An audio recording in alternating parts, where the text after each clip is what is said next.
और अब बात उत्तर प्रदेश की 9 विधानसभा सीटों पर होने वाले उपचुनाव की। चुनाव कोई धार्मिक नहीं बल्कि एक लोकतांत्रिक प्रक्रिया है।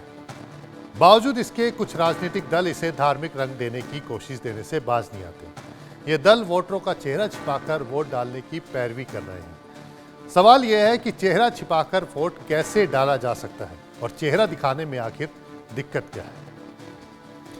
समाजवादी पार्टी की मांग और भारतीय जनता पार्टी के इस मांग पर विरोध के बीच ये जानना जरूरी है कि आखिर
करे, क्योंकि कानूनन ये सही है कि बुर्का उठा करके उनका चेहरा दे।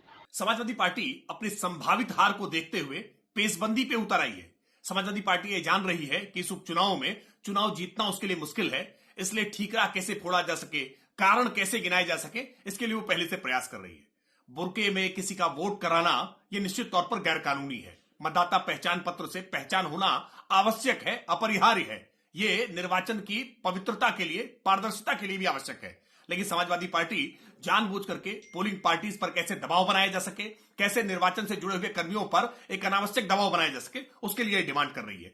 जो भी निर्वाचक नाम नियमावली है उसका अनुपालन होना चाहिए और हर मतदाता की पहचान सुनिश्चित करके ही उसका वोट पड़ना चाहिए। इससे पहले लोकसभा चुनाव के वक्त भी बुर्का विवाद तूल पकड़ चुका है। दिल्ली में लोकसभा चुनाव से पहले दिल्ली बीजेपी के प्रतिनिधिमंडल ने दिल्ली के मुख्य चुनाव अधिकारी को एक ज्ञापन सौंपा था। इसमें मांग की थी कि मतदान वाले दिन दिल्ली में जो भी बुर्का पहनकर या मुंह पर मास्क लगाकर मतदान करने आए, उसकी पूरी जांच के बाद ही वोट डालने दिया जाए। महिला अधिकारी या महिला पुलिस उनका चेहरा चेक करे। इतना ही नहीं, लोकसभा चुनाव के ही दौरान हैदराबाद से बीजेपी उम्मीदवार माधवी लता का एक वीडियो भी वायरल हुआ था, जिसमें वो मुस्लिम महिला मतदाता के चेहरे और वोटर आईडी कार्ड को चेक करते हुए दिखी थी। इस पर उनके खिलाफ एफआईआर भी दर्ज हुई थी और अब एक बार फिर बुर्के में मतदान का मामला तूल पकड़ रहा है। समाजवादी पार्टी की मांग और भारतीय जनता पार्टी के इस मांग पर विरोध के बीच ये जानना जरूरी है कि आखिर इसे लेकर नियम है क्या। चुनाव आयोग का काम है कि वो स्वतंत्र और निष्पक्ष चुनाव कराए। इसमें यह भी देखा जाता है कि कोई भी फर्जी वोट न डाला जाए। अगर जरूरी हो तो मतदान अधिकारी के पास ये हक है कि वो वोटर कार्ड की फोटो और मतदाता के चेहरे का मिलान करें। बुर्का या घूंघट में चेहरा ढककर पहुंची महिला मतदाताओं की गोपनीयता की रक्षा हो सके, साथ ही फेयर इलेक्शन हो। इसके लिए चुनाव आयोग ने संबंधित अधिकारियों को निर्देश दिए हैं। इसके मुताबिक अगर किसी पोलिंग स्टेशन पर काफ़ी संख्या में बुर्का पहने महिला मतदाता पहुंच रही हो तो अधिकारियों को उनकी पहचान के लिए खास व्यवस्था करनी चाहिए। इसके तहत एक अलग कमरे में महिला मतदान अधिकारी की नियुक्ति होनी चाहिए ताकि गोपनीयता और शालीनता बनी रहे। प्रिजाइडिंग ऑफिसर के लिए जारी हैंडबुक कहती है कि अगर कमरे या स्पेस के लिए स्थानीय तौर पर उपलब्ध लेकिन सस्ता विकल्प हो। नियम कहता है कि जहां भी चेहरा ढके हुए महिला वोटर आ रही हो वहां कम से कम एक महिला पोलिंग अफसर जरूर हो। ऐसे में सवाल ये है कि चेहरा दिखाने में आखिर दिक्कत क्या है? क्या विपक्ष की ये आदत बार बार बन चुकी है कि वो केवल आरोप लगाकर किसी भी मामले को तूल देती है? क्या फेयर इलेक्शन के लिए जरूरी नहीं है कि हर मतदाता की पहचान हो सके? पहले तो ना व्यापारी सुरक्षित था, ना महिलाएं सुरक्षित थीं, इसलिए इनकी हार है। हार को स्वीकार करते हुए ये अब बुर्के के पीछे छुपने की बात कर रहे हैं, क्योंकि अब इन्हें याद आ रहा है बुर्का।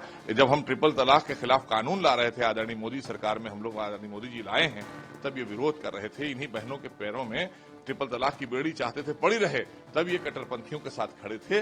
और आज इनको याद आ रहा है कि हमारी बहनें, तो ये चुनाव आयोग का अपना अधिकार होता है और वहां पर अधिकारी होते हैं।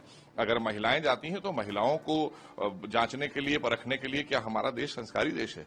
हमारी बहुत सी बहनें पल्लू डाल के, सर पे घूंघट डाल कर जाती हैं, तो क्या वो अपना आधार और वो नहीं मिलान कराते हैं क्या अपने? तो वहां महिला अधिकारी होते हैं। बस ये सिर्फ क्या है, हार रहे हैं। इनको पता है कि हम हार रहे हैं, चाहे समाजवादी पार्टी हो, कांग्रेस हो, पूरी तरीके से ये हार रहे हैं, सारी सीटें हार रहे हैं उत्तर प्रदेश में, इसलिए बुर्के की आड़ में जा रहे हैं। इस पूरे मामले में इंडिया न्यूज ने मुस्लिम समुदाय के लोगों से भी बात की और सुनिए उनका क्या कहना है।